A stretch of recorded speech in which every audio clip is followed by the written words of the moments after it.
तो जस्ट एक कमेंट देखा कि भाई सपना की माँ का वीडियो आया है, और वो वीडियो देखने जब मैंने ओपन किया, सुन के बहुत अजीब लगा। पर हाँ, उन्होंने जो चीज़ बोली ये मोस्टली सभी लड़कियां करती हैं।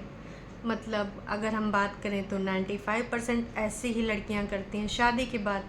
अगर वो किसी दुख तकलीफ़ या किसी भी समस्या से जूझ रही होती हैं, पहली बात तो वो ये नहीं चाहती हैं कि उनके पेरेंट्स, मतलब जहाँ की वो जन्मी हैं, जो उनके रियल पेरेंट्स हैं, उनके मायके साइड के, कोई भी उनकी समस्याओं को जानकर परेशान हो।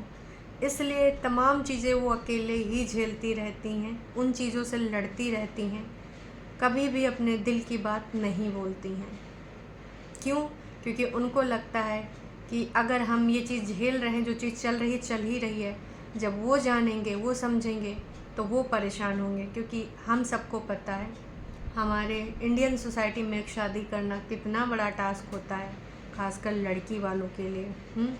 और ऊपर से सपना की फैमिली हम सब ने देखा है, उनका बैकग्राउंड। और अगर इनकी फैमिली की बात की जाए, ससुराल वाली फैमिली की, तो उसमें अंतर है, बहुत ही ज़्यादा अंतर है। तो इतना सब कुछ झेलते हुए अकेले उसने सारी चीज़ें बर्दाश्त करी। ना भाई को पता था और ना ही माँ को पता था। माँ जिस प्रकार से चीज़ें बोल रही थी, बताया भी कुछ ऐसी चीज़ें जो उसने फील करी, वो भी कुछ चीज़ें बताई। मैं कुछ आपको सुनाना चाहूँगी। क्योंकि मैं तो आज तक यही बताती थी कि मैं अच्छी हूँ, खूब बढ़िया हूँ, आती खुश रहती चली जाती, लेकिन यहाँ इतना रुकती भी नहीं थी। तो सूरज जी बढ़िया है, राजवीर जी बढ़िया है, सबकी बातें करती रहती थी। लेकिन जब हमने ये आज वीडियो देखी तो मेरे पर तो रुका नहीं गया। मैं सीधी वो वीडियो देख के सुबह ही गाड़ी से निकल आई वहाँ से, तो मैं सीधी शिवपुरी पहुँची थी। सोचा मेरे मन में ये वीडियो देखने के बाद गई थी, क्योंकि सपना ने आज तक ये सारी चीज़ अपनी माँ को भी नहीं बताई थी। और ये उन लोगों के लिए जवाब है जो बोल रहे हैं सपना ने पहले प्लान किया, फिर उसने रिकॉर्डिंग डाली कि इस प्रकार का हेट वीडियो चलाऊंगी, फिर लोग इन लोगों से हेट करेंगे, फिर मैं यहाँ से निकल जाऊंगी, फिर मुझसे कोई क्वेरी भी नहीं करेगा। ऐसी काल्पनिक बातों, जो तमाम लोग ऐसे कमेंट्स कर रहे हैं, उन बातों को ये आंसर है कि एक माँ क्यों आई थी। प्लानिंग के तहत नहीं आई थी। जब उसने अपनी बेटी का वो वीडियो देखा, कोई भी यार पत्थर दिल भी होगा ना, तो भी वो वीडियो देखकर सुन के दिखता तो कुछ नहीं था वहाँ पे, पर हमें एक तरीके से इमेजिन ज़रूर हो रहा था कि किस प्रकार से उसका मुंह दबाया जा रहा होगा, किस प्रकार से वो एक शब्द बुलवाने के लिए लगातार बार बार बोल बोल, और बहुत ही गंदा था, उसके बारे में जिक्र नहीं करते हैं। तो वो वीडियो देख के ये पहुँची थी, ठीक है। और आज तक इतने साल हो गए, वो बंदा भी चला गया, सपना ने जिसके साथ ज़िंदगी आगे बढ़ाई, भगवान ने उनको भी अपने पास बुला लिया, लेकिन आज तक ये राज सीने में दफन था, अपनी माँ तक को नहीं बताया, अपने मायके तक को नहीं बताया। और लोग बोल रहे हैं कि नहीं जी, बदनाम करने के लिए कर रही है।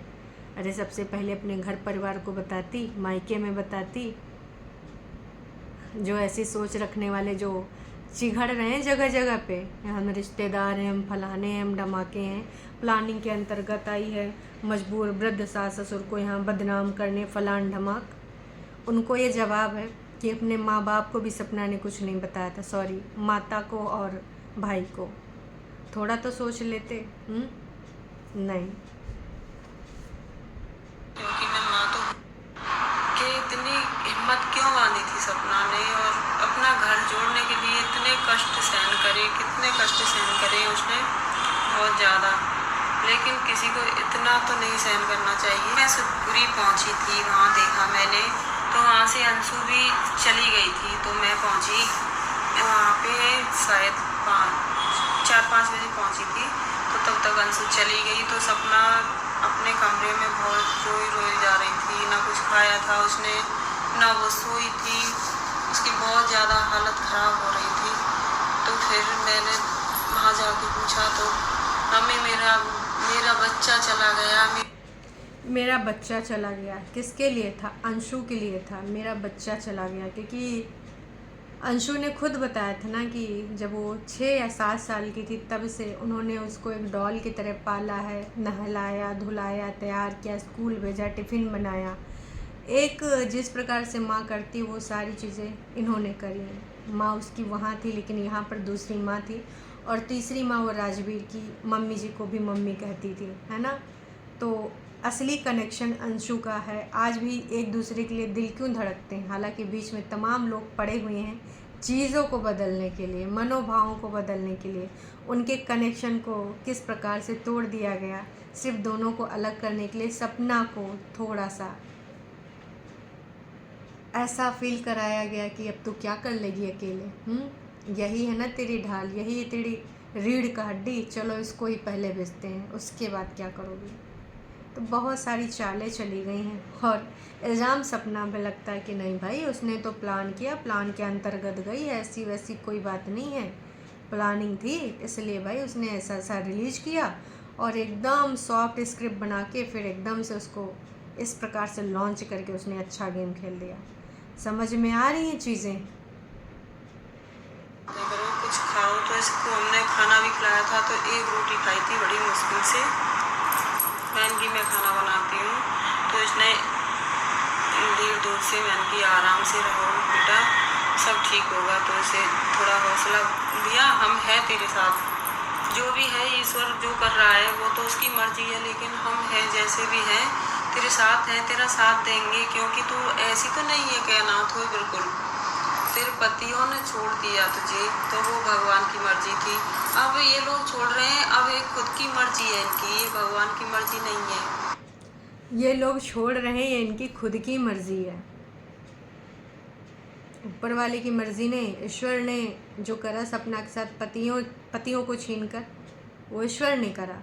पर अभी जो कर रहा है वो दिख रहा है, हम सबको दिख रहा है। भले कुछ लोग आंखों पे पट्टी बांधे, मैं कह रही हूँ दुनिया समाज जहाँ सपना कितनी भी गलत, मान लेती हूँ एक मिनट के लिए कि भाई अंकल आंटी की जो उम्मीदें हैं उस पर खरी नहीं उतर रही होगी, हैं वो जा रही है गुस्से में लड़ाई झगड़ा करके, ठीक है जा रही है। आपको उन बच्चियों से लगाव नहीं है, आपके बच्चों के अंश को, मैं लगातार बार बार यही बोलती हूँ कि आपको उन बच्चियों से लगाव नहीं है। उन बच्चियों को आप कैसे जाने दे रहे हैं, अपनी आंखों से कैसे ओझल होने दे जा रहे हैं, जबकि आप जान रहे हैं कि वो हमेशा के लिए जा रही है, वो अपना सब कुछ अपना लेके जा रही है। आप आराम से ये कागज़ ले ले, वो कागज़ ले ले, नीचे ऊपर से किसी को नीचे भेज दे, मैं ये भी भेज देता हूँ तो ये भी रख ले। भाई कहीं पर आवाज़ में वो था ही नहीं कि बेटी जो भी बातें हमारी और तुम्हारे बीच की बातें हैं हम इसको सॉल्व करेंगे, रिजॉल्व करेंगे, करने लायक हैं, लेकिन बच्चों को मेरी आंखों से दूर नहीं। चाहते तो पूरे हक से उसको रोक सकते थे कि देखता हूँ या देखती हूँ। मम्मी जी भी बोल सकते थे, पिताश्री भी बोल सकते थे कि कैसे ले जाओगी। हक बोलते क्या वो चली जाती, अगर चली भी जाती सामान समेट के थोड़ी जाती, फिर आती, जैसे हर बार होता है मनोभाव जहाँ पे इतने सारे लोग हैं। और देखो 2 तरह के माइंड है और एज गैप है, बहुत सारी बातें हैं, हो सकता है बीच में बहुत सारी ऐसी बातें हों जिस पे एक दूसरे से सहमत ना होते हो, उसका मतलब कभी भी हम हर सभी के घर में होता है। कई बार हम अपने बड़ों से एग्री नहीं करते पर घर छोड़ के थोड़ी चले जाते हैं पर अगर जा रहा है तो आप रोक भी नहीं रहे हैं, दैट मीन्स कि आप चाह रहे जाओ। यहाँ पर ये पूरे तरीके से स्पष्ट हो रहा है। अभी भी मैं यही कहना चाहूँगी, आंखें खोल लो, और जो आंटी जी ने बोला बिल्कुल सही बोला है। और इधर अंशु रो रही थी, तो मैं तो यही कहती हूँ कोई भी बेटी के साथ ऐसा ना हो। अगर ऐसा होता भी है तो कोई बेटी ऐसा ना छुपाए कि उनके साथ अत्याचार होते रहे और वो छुपाती रहे कि मेरा घर बस जाए, घर बस जाए। घर बसाना तो एक बताने से तो बस जाता है, लेकिन ऐसे छुपाने से कहीं घर बसते हैं। मम्मी जैसे बोल रही थी कि बाद में इनके भाई ने भी बोला, बहुत सारी चीज़ें बोली कि हम ठीक है, हम जैसे भी फैमिली के थे, हम लोग बचपन में साथ में पढ़ने जाते थे स्कूल, कभी नहीं सोचा था क्योंकि हम सब में इकलौती बहन है हमारी, हम लोग उसको बड़े प्यार से रखते हैं। ज़रूरी नहीं कि आपके पास बहुत सारा धन दौलत हो तभी लोग प्यार से रख सकते हैं, जितना है ना। प्यार के लिए धन दौलत की ज़रूरत नहीं होती है, प्यार की ज़रूरत होती है, इच्छा शक्ति की ज़रूरत होती है, दिल की ज़रूरत होती है। आपके पास करोड़ों भी हैं, इतने सारे बंगला मथुरम बंगला, यहाँ बंगला है, बाकी चीज़ के कहीं पर कुछ आपने जो और भी फार्म हाउस खरीद रखे हैं, बाकी चीज़ें, उन सारी चीज़ों का क्या महत्व है जब आपको अपनी पोतियों से इस प्रकार का लगाव ही नहीं कि आप उसको हमेशा के लिए भी जाने दे रहे हैं। मैं हमेशा बार बार यही कहूँगी। तो ये चीज़ अब स्पष्ट होती है कि सपना के माँ को और भाई को भी तक ये नहीं पता था, ये सारी चीज़ें बिल्कुल भी नहीं पता थी। यही सपना के भाई ने भी बोला, यही सपना की माँ ने भी बोला। को पहले बताया जाए जिससे वो भी आगे जाके बात करें या जो भी प्रॉब्लम है, क्योंकि बात करने से आपस में प्रॉब्लम सॉल्व होती हैं। और फिर तो वही है कि एकदम से पानी ऊपर हो जाता है तो फिर सब बिगड़ने लगता है और बिगड़ जल्दी जाता है लेकिन सुधर नहीं पाता है। कभी दुख आते हैं, कभी सुख भी आता है। तो ऐसे ही आज दुख है, कल सुख भी आएगा। तो प्लीज़ इन्होंने भी बाकायदा प्रॉपर यही बताया कि भाई साहब हमें नहीं पता था, और सबसे रिक्वेस्ट भी करी कि अगर किसी के लाइफ में ऐसी चीज़ें चल रही हों तो भाई अपने पेरेंट्स को ज़रूर बताओ। आपकी शादी हो गई है, घर निकाला नहीं हो गया है।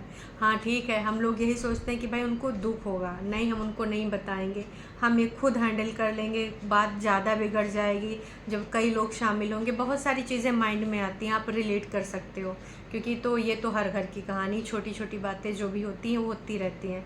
पर कभी कभी बहुत बड़ी चीज़ें हो जाती हैं, और वहाँ पर जैसे कि ये तो भाई साहब बिल्कुल भी टॉलरेट करने की ज़रूरत ही नहीं। डोमेस्टिक वायलेंस किसी भी सूरत में किसी को भी एक्सेप्ट नहीं करना चाहिए। अगर आप अपने लिए स्टैंड नहीं ले रहे हो तो फिर भाई साहब आप किसी और के लिए नहीं ले सकते हैं। सबसे पहले ज़रूरी है आप अपने आप से प्यार करो। अगर आप अपने आप से प्यार नहीं कर रहे हो तो सबसे ज़्यादा गलत आप अपने लिए कर रहे हो, किसी और के लिए नहीं। बाकी दुनिया, समाज, जहान सब बाद में आता है, सबसे पहले आप आते हो। तो ये सारी चीज़ें लोगों ने भी बोली, माँ ने भी बोला, और अब देखते हैं सपना का क्या डिसीज़न है। फ़िलहाल ये स्पष्ट हो गया कि हाँ मुझे तो बहुत अजीब लगा कि यार इनकी माँ को पता ही नहीं था, लेकिन फिर रिलेट कर पाए कि तमाम हम में से तमाम लोग नहीं बताते यार कि हाँ बात बढ़ेगी और बात इधर उधर होगी, फिर फ़ोन कॉल, फिर कोई आएगा, फिर 10-4 लोग और जानेंगे। ये सोच के ना तमाम लोग चुप मार जाते हैं, लेकिन जब बात इस लेवल की हो तो आई थिंक बोलना चाहिए। बाकी आप सबको क्या लगता है, अपने भी विचार आप कमेंट के माध्यम से यहाँ रख सकते हैं।